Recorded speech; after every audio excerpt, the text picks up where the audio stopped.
My name is Cheyne Yanagisawa. I'm 33 years old. I have two little boys, Grayson, who's 5, and Jackson, who's 2. My youngest, Ryden, will be born next month in April. And my wife, Jenna. We live here in Grand Terrace, and we've been coming to Azure Hills ever since I met her back in 2014.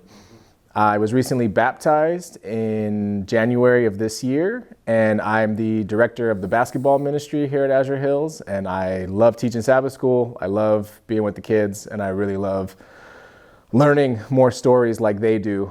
That's why I like teaching, because I can learn the stories with them. So I really enjoy that, and I really enjoy being here and doing these things. Well, my name is Tom Smith. How can it be? I'm 72 years of age already. And I am the husband of Sue. We have been married for 45 years, coming up in a couple of months. We have 4 adult children. The oldest is 42, and the youngest is about 33. She's going to get me if I get it wrong. I'm an ordained Christian minister, Seventh-day Adventist minister. I've worked as a church pastor for 12 years.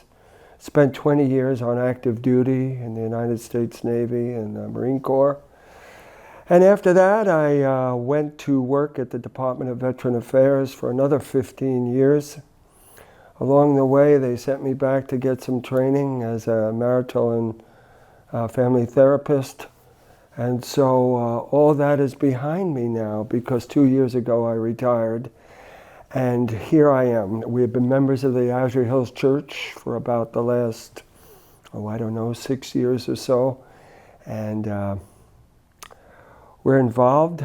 I've observed Cheyne teaching Sabbath school. He's a good one. Sometimes I just play the guitar and help out here and there. I'm one of the elders and do some visiting from time to time. When you were around 33, what were your biggest concerns or your biggest goals or, objectives that you were thinking about being a husband, a dad around that time? When I was in my early 30s, I was feeling sort of overwhelmed because we had 4 children. And the big concern, I think, is a concern that every father, every mother, every parent has. How are we going to do this? It seemed an overwhelming task. I was particularly worried about finances. How are we going to make it? We've got so many things to do. I was worried whether I was going to be a decent husband, a good father, a decent provider. I was worried about whether I was going to be able to get these kids out of diapers and into preschool and then into grade school and then into high school and then college. And how are we going to fund that? And are we going to go to the poorhouse? And are we going to make it? And I think it's pretty much the same today as it was way back in the early 80s when we did this. What is it that concerns you as a dad? I was gonna say, it's like I feel like I'm talking, to the mirror. We have our 3rd baby coming in April, and so that's the thought is, we can't have one each. We have a 3rd one now. So how do you give attention to all 3? I want to be a good dad. I want to give them all attention. But when there's a 3rd one, you have to kind of play zone defense. You can't play man-to-man defense anymore. So that is a concern. And obviously financial, I think that's everyone's concern. You want the best for your kids. And so it's a whole nother body. My 2 boys eat as much as I do as it is. So having a 3rd one coming, it scares me. So, it's kind of funny you say that, because as my first one was growing up, it was like, he's not potty trained. When is he going to, and then he gets potty trained. And it's like, why did I stress about it? I thought when our kids came along, when we got the kids out of diapers, we were going to be rich because we wouldn't have to pay for diapers anymore. But there's always something else and something else after that. But the thing that we discovered is that somehow we make it. And the challenges, even though they seem overwhelming, you take them one step at a time. You don't have to solve 25 years of problems in 25 days. You just kind of go with the flow, and you do the best you can, and you support each other as husband and wife, and as a father, and as parents. And even though the days seem long, the years are fast, and there they go. And here we are. Here I am now at 72, a grandparent of 5 children, 5 grandkids. So it goes fast, and even though it seems it's slow, Cheyne, it's moving at rapid pace. I feel like, especially having 2, you're so busy. Even if you're not like physically busy doing sports or activities, you're just busy trying to get to lunch and then get to bath time and then get to dinner. Exactly. It just flows. I mean, already, my wife's due in April, and I feel like we just found out she was pregnant. It just happens, and now here we are. And like someone at work said, "Oh, when's the baby due?" And I said, "Oh, mid-April." And they said, "Oh, next month?" And I said, "No, it's March. Yeah, it's next month." I'm like, "Oh, wow, there's gonna be a 3rd baby here next month." So. I definitely hear that. And if you don't mind me asking a second question, kind of follow up on what you said, not to give too much backstory, but, my dad left when I was 6 months old. So my goal has always been be present, be there for my kids, be a good dad. Yeah. What would you say was your key to balancing being a husband as well as being a dad? Because I feel like sometimes I can be guilty of, I'm just focused on, I need to raise these kids right, I need to do it, and then, you kind of lack, or I kind of lack the being a husband part of it. Was there anything that helped you, or is that the golden question? It's a challenge. When you're a parent and a spouse, it's like you've got competing principles there. The kids need so much attention, and they're like sponges. They just need. They're a bundle of needs. And yet, we too, who made these kids, we have our own needs. So you do the best you can. We used to take our kids out. I used to take them out for what we call special time. About once a week, I'd take on Thursday night one of the kids. I'd take them to, the boys I'd take to a fire station and have them look around a fire truck, or I'd take them to walk on the beach and find shells, or I'd take them out for ice cream. Just something quick and easy, or maybe for a bike ride, just the 2 of us together. And so there was individual time for the kids. And we would try to do the same, Sue and I, when we were younger and raising the kids. And sometimes we were so challenged, we would barely have enough money to pay a babysitter, but we went out and just held hands and walked on the boardwalk, and that was enough, and maybe got a little treat or something, and that was good to connect.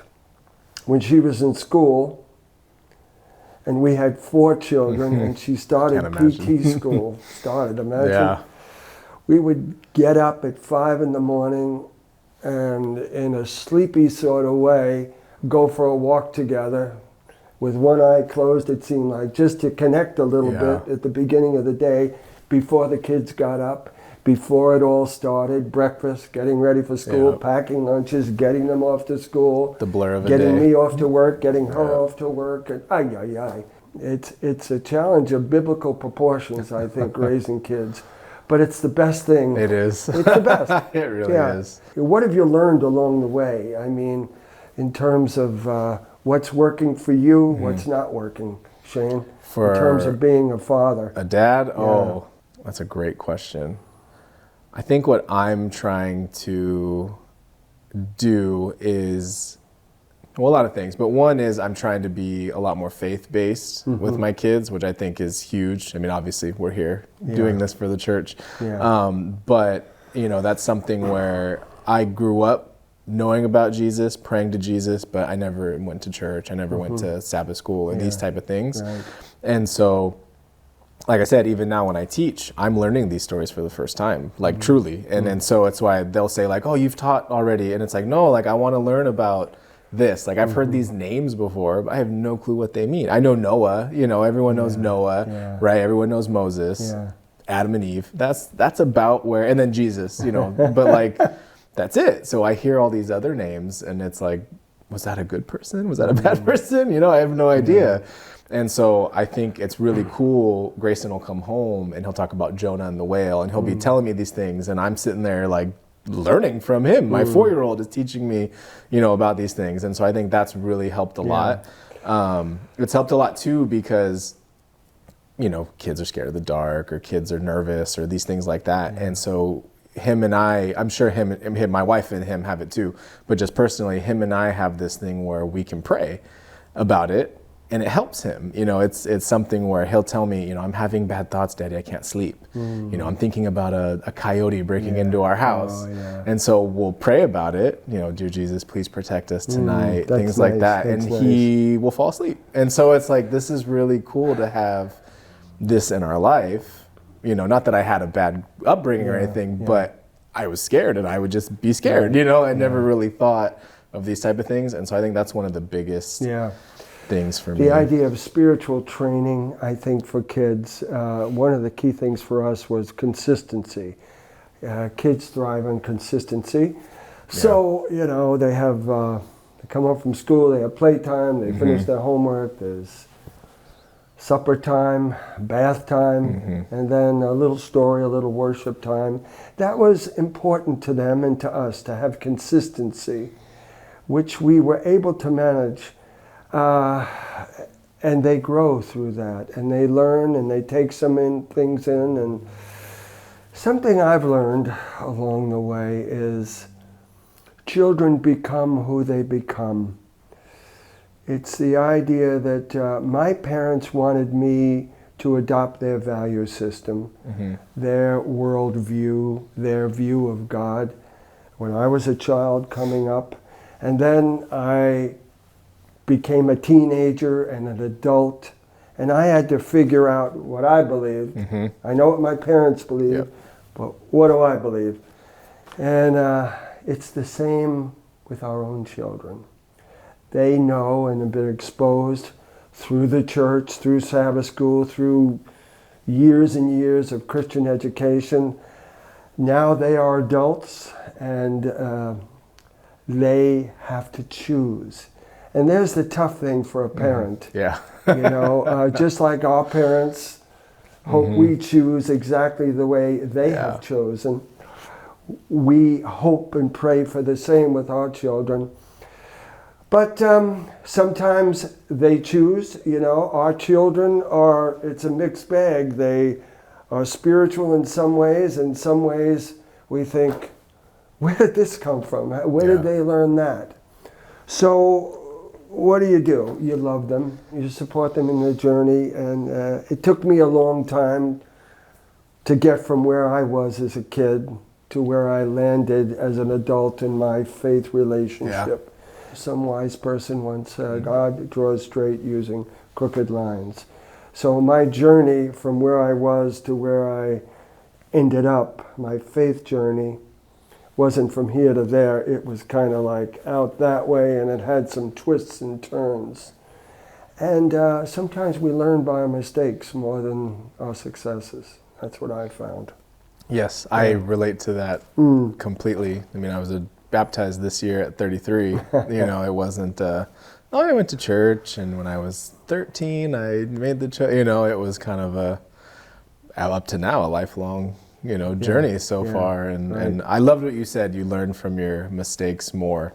I actually adopted that into our basketball league because I kind of let everyone know, like, this is a church league. It's not some travel team, like, we need to not take it seriously, and the kids need to learn how to lose graciously because we're all, no one goes undefeated. If you're talking sports, there's always, if there's 30 teams in football, 29 are sad at the end of the day, and even baseball, the highest batting average ever, I think, was Ted Williams. He had a .413. So he failed 6 times. 10 times he didn't get a hit. Exactly. And so I actually, really emphasize that, like, it's okay to lose. Like, it's okay if your team doesn't win. Like, you learn from it. You're upset for 5 minutes, and then you go get ice cream and you move on. It's you learn from those things. And so I appreciate you saying that. So I'm one of 11 children. Oh, wow. I have 5 brothers and 5 sisters. And, we ran in packs at home. And it was a small little house in Brooklyn, New York. And I found a way when I was about in second grade to get some time with my mother. I noticed she went off to church at 6:30 a.m. She'd put a big pot of oatmeal on, boil the water, and run out, put it on soft flame. And I said, "Mom, where you going?" She went up to church for a half hour. And "Can I go with you?" So we started that habit. And for years and years, I went to church with her as a little boy. And I learned to love the things of God from my mother. That was a consistent thing that she did. And even though when I became a teenager, it was a little here, a little there, those roots, those seeds took root, I should say. And, I was able to build upon that when I had a faith experience in my early 20s. Yeah. What was that faith experience? Well, I was after college, and I had my heart set, thinking I had fallen in love, and I had great affection for this girl I met in college, and all of a sudden she said, adios. And so I had this kind of crisis, this existential crisis. Yeah. Who do you trust when the one you trust the most lets you down? And this is where I sort of began to think about the things of God. Is God trustworthy? Is God there? Will the divine let me down in the same way as I was let down? So it led me to just begin to read in a way I hadn't read before. And I came across a series of lectures that introduced me to a different expression of Christianity. I was raised in a Catholic church, and then I came across these series of lectures that was sponsored, I didn't know it then, but it was by the Adventist Church. And it blossomed, and I found a real source of comfort and hope in the midst of heartache. Yeah. And I think that's sometimes where God reaches us, in the midst of crisis. And I've found that in my own work through the years. I think C.S. Lewis was the one who said that God whispers to us in our joys, but he shouts in our sorrows. And that was certainly my experience. And I find it's true. I'd rather not have troubles. I'd rather not have sorrows. But sometimes that's a way to kind of, that God gets our attention. Well, similarly, I had someone that I was dating, high school, early college, things like that, and just all of a sudden decided she wanted a different person. And so it crushed me for a bit. And that was one of those, like, oh, this stuff happens to people? Like, why? Why does this, just happen to people? How can someone have a change of heart? Yeah. So I hear you on that, but there was actually 2 times where my grandma, who helped raise me, got sick. And so long story short, I was recruited to go play football at UCLA, but I stayed back to help with her and things like that. And when she decided to pull the plug, essentially, she was on dialysis. If you stop, you have about a week is what they give you. So she decided, I'm done. She said, I'm confident in my faith. Wow. I'm tired of this. And, you're upset. You're, why are you doing this? Why are you doing this? And she said, because I have Jesus and I'm tired of this. And so her last wish was a church service. And she wanted a church service at home with her family before she died. And so it was very, like, wow, like I've never been around someone who knows they're going to die. Wow. And all she wants to do is worship God, worship Jesus. And it was very eye-opening. Like, wow, she could essentially ask us for anything, right? Oh, I want to take me to this place. This is my dying wish. And it was like, no, I trust in God to be there for me. I want to sing songs, and that's what I want to do. And that's really when I started, I want to look into this a little bit more. It's pretty inviting, doesn't it? Yes. Yeah. And that's when I started to kind of want to pursue that more. Fast forward a couple years, my absolute best friend, who his whole life always told me he was atheist, didn't believe in God, all these things. I wouldn't push it. I don't know how to push it, right? I don't really know these things as much, but I would just kind of tell him, I believe the opposite, and that was kind of it. Yeah. About a month before he passed, he was saved and found God, and so it was very, wow, like he found God and all these things, but then he ended up committing suicide, unfortunately. But that was another moment where I was thinking, well, hang on, he just found you.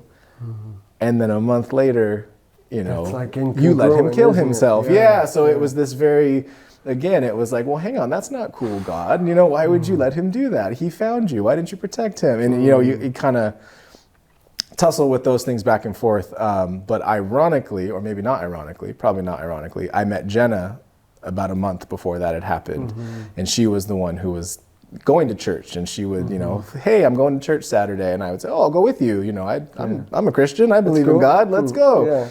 And so some of our first dates, we would go to church, and things like that. So then it was kind of looking back now, I've never really thought about it until right now, but it was a blessing that Jenna happened right before my best friend happened, because I had this church every Saturday to kind of weigh out that, why would you let that happen? But then I'm going to learn about, there's more layers to all this type of stuff. When you encounter that sort of, that deep loss, the suicide of a friend. Yeah. I mean, that's right up there. That's in the big leagues. It was a weird time where it tested my faith and trust. But at the same time, I was learning to trust and have faith and those things. Like it's interesting how that all kind of tied in. How God uses all these things, these disappointments and these things we don't understand. Yeah. How do you make sense of that? Yeah. Well, I mean, to anyone who says, I feel like God's the only way to make sense of some of these things. Like it's, like those type. I don't know. There's things that happen, something like that, or. Because meeting Jenna really is what led me to this much more fulfilling life of faith in Christ and things like that. But it happened right before, arguably, my hardest moment, which is probably when I needed it. If she wasn't there yet, like if I met her 3 months later, I may have been in a different, mental state or, whatever it may be. So it's. The same was true for me when I was in a broken place. I came across a group of individuals who expressed empathy and concern and compassion, and who walked with me in the midst of my bewilderment, my confusion, my disappointment. It's something how God uses people. We have the scriptures and they teach us about God, but sometimes we're not even there yet. We see God's caring through others. Mm-hmm. And you saw it through your wife. I saw it through these people I came across far, far away from where I grew up. And that was the means that God used to draw me to himself. I mean, it's different for everyone, but at the time it's almost like you have no idea that's what's happening, that these people are there helping you. You just are like, oh yeah, my friends are here. Oh yeah, this girl's nice. Like this is helping. But then it's like years later, it's like, oh, that was more. That was more than just that. It was something deeper. Yeah. So it's interesting how in the moment we can be so blinded by some of that stuff. There's a little story in the Old Testament. I think it's Jacob, where he wakes up from this dream and he says, God was in this place, but I didn't know it. Sometimes we go through life and God was there, but we didn't know it at the time. Mm-hmm. But looking back, we see, oh my, the leading of the Spirit here and there. And that was exactly what I needed when I needed it. Yeah. Wow. But it's painful sometimes. Yeah. Oh yeah. But a lot of it's joyful too. Mm-hmm. Yeah. So there are joys and sorrows, and that's the way it is, and I think ever has been. You mentioned you had a nephew. What is it? It was going into the... Oh, my little brother. Oh, a brother. My brother, yes. Your little brother. So he's, again, to make a long story short, my dad that left when I was 6 months old, he had a boy and I met him when I was 25, so I didn't even know he existed. Ooh. And when I was 25, about a month before I got married, I got a message from an 18-year-old girl. She said, "Hey, I'm your little sister, known about you my whole life, but I'm finally 18, I have Facebook, you know." She's like, so-and-so's my dad, and I was like, that was my dad. Wow. She said, "Me and my brother want to meet you if you're up for it." And so I was like, yes. So you had two siblings you didn't know about. Didn't even know about them. They lived in Escondido my whole life, 45 minutes away, yeah. So long story short, he now is in the Navy. He just got home in January, I believe, from his basic boot camp and training and things like that. Wow. And so now he's doing more training. He wants to be, like a big dog. He's very fit, very for it. But yeah, so he's doing that right now. We can only see him on weekends because he's training all week and stuff. Yeah. But yeah, so I guess on those lines, any advice for a family member of someone like that? Well, I'd say generally speaking, service to one's country is an honorable thing. Yeah. People generally enlist in the military when they're 18 to 22 years of age. Is that how old your brother is? 23. He's 23, okay. 22 or 23, we get it. So right? those are growing up years. Yeah. You change a lot in those early years and you mature. Mm-hmm. It's a great place to mature in the military because they teach you discipline, they teach you to be at the appointed place at the appointed time, and they teach you a skill set. You take all these tests and they put you in an area where they can teach you and you will excel and hopefully help you as well as the military for the rest of your life. So it's an honorable thing. Yeah. And also there's the benefit of coming out with the GI Bill, which will enable not only your brothers but others who put on the uniform to take advantage of advanced education should they choose to in the future. It doesn't have to be college, it can be a trade school, so he can grow and become and all that. I would say for your brother to show up in time and do his best, render to Caesar the things that are Caesar's. I think, I don't know, is your brother a believer in any way? As far as I know, unfortunately, we haven't really had those talks necessarily, but as far as I've understood, In our own community of faith, in the Adventist community, it's a different military these days than in World War II, Korea, and Vietnam. It was a draft back then, and so there were more accommodations for what they call conscientious objectors, people who wanted to serve but had some concerns about religious teachings and principles they went by. In the case of a Sabbath keeper, an Adventist Sabbath keeper, there were some concerns. Yeah. So it was more accommodating when it was a draft, because they didn't ask for it, they were called. Yeah. Now it's all volunteer. So they used to call the people who were drafted, instead of conscientious objectors, they called them conscientious cooperators. They cooperated as much as possible. And I think the same principle is true today for your brother and for those maybe in our community of faith who decide to put a uniform on, to cooperate as much as possible, not to focus on what I can't do, but rather than what I can do. And if a person is working hard those 6 days and are asking for special privileges on the 7th day, they see a hard charger doing their work above and beyond, the chances are they'll be more likely to provide some allowances for special privileges to have a day off if they choose. But not if you're a slacker, and you're just kind of doing the least. Do your best, and that's the kind of people they want to keep around. Yeah, he's very mature to me in my eyes when I see him, just the way he handles himself. And I mean, I've thought that ever since I met him, really. It's like, oh, wow, like, you've got your head on you, so to speak. So when he said, he wanted to do this, your first thought is like, why? Like, why do you want to do that? That's scary. At least that's my thought. But no, I think he's probably ideal, the ideal person for it. He'll grow up and become who he's going to become, and they'll help him with that. Yeah.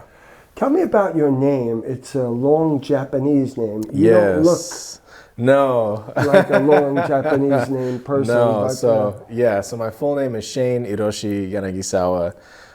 So my mom is 50% Japanese, and then her dad, my grandfather, is 100% or close to 100% Japanese.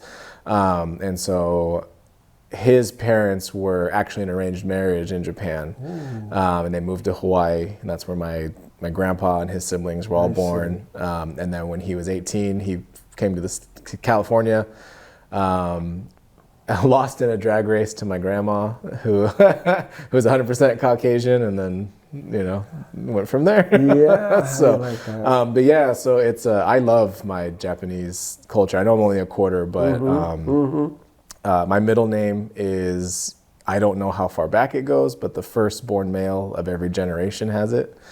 And how do you say that? So it's Hiroshi, so Hiroshi. Hiroshi. Yes. And so my son Grayson has it because he's the first of his generation. So it's cool. It's really cool. Yeah. My family are descendants of samurai. So that's super cool to know. Wow. Actually, a funny story, when I was in undergrad, you have to pick like a cultural class. Like it's just part of the like undergrad, things that have nothing to do with your major, but you have to pick one. So I did, Japanese studies, like that'll be fun. And they were talking about my ancestor in the class. And so I was just like, I'm actually related to him. And no one believes me. And it's like, no, really, like that's wow. That's my ancestor. So we actually went to Tokyo when my wife was pregnant with Grayson, my firstborn. And when we were there was a garden that he had like built. Oh my. And so we got to go to this, and it was just like, this is the coolest thing ever. We spent, I think, about 3 years in Japan as I was serving in the Marine Corps.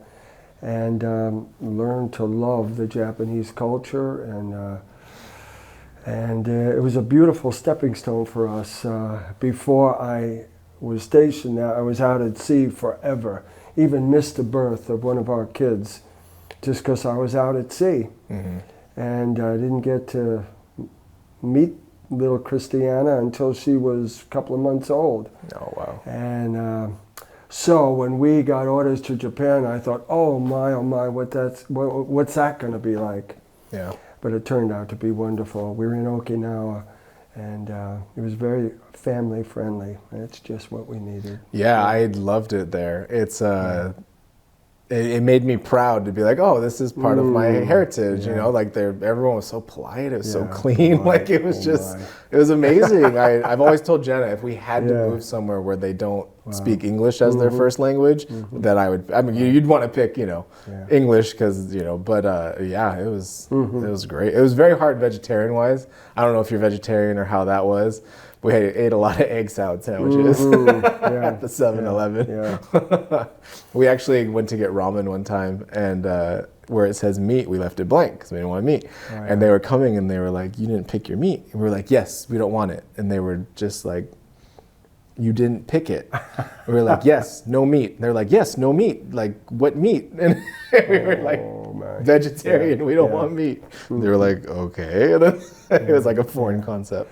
To me, God means everything, because without him, I don't have my wife or my kids or this sense of calm that I have these days. Like I said, I've always believed, but now doing, I've been doing Bible study with Pastor Tara before I was baptized, and just learning basic things about death, about life, that I just thought I understood, but now I do. It's just this whole sense of like, oh, I have this great, happy life because of God. Every time I felt like I can't do that, gotten through it. Like you said, you're nervous about finances. How are we going to do this? And you get through it. And it's, how did we do that? All the glory to God. And so to me, it's just everything. Like it's what I tried. I mean, my hat says pray. My shirt has Jesus on it. Like it's kind of It's who you are. It's who I am now, and it's it's the happiest I've ever been, and it's the calmest I've ever been. And so that's the biggest thing for me is I'm always stressed about stuff, always uptight and anxious. Will things be right? Will things be perfect? And then doing Bible study, it was like, well, Jesus was the only one who was perfect, and not everyone liked him, so it's like, why am I trying to please everyone, or why am I trying to make it, so to me it's God's everything. Well, the older I get, it says in the scriptures, it's appointed 70, that's 70, or by good measure 80. Well, I'm 70 plus 2, almost 3 now, and all of a sudden, I realize that in a sense I'm on borrowed time here, and so each day, each year comes as a gift, trying to keep myself healthy and active and in many, many ways. And the things of God, the person of the Lord Christ, I think is more focused and central to me than really ever in my life. And he's always been precious to me. From the time I was little, got away in those teen years, had a conversion in my early 20s, and went to seminary and learned all these things. And I think there was a time when my love for the church was kind of equal for my love for God. I've come to the place in my life where I like the church, and I'm part of the church, very much so, but I love the Lord. Like the church, love the Lord. The purpose of the church is to lead us to the Lord of the church and to help us in our relationship with him. And we do that. But it is the Lord himself that gives to us the gift of life, the gift of forgiveness and acceptance and hope and health and life. And so my hope is in the person of Christ. And that's good enough. Yeah. Yeah. Amen. And my help is in the person of Christ. Yeah. Yep.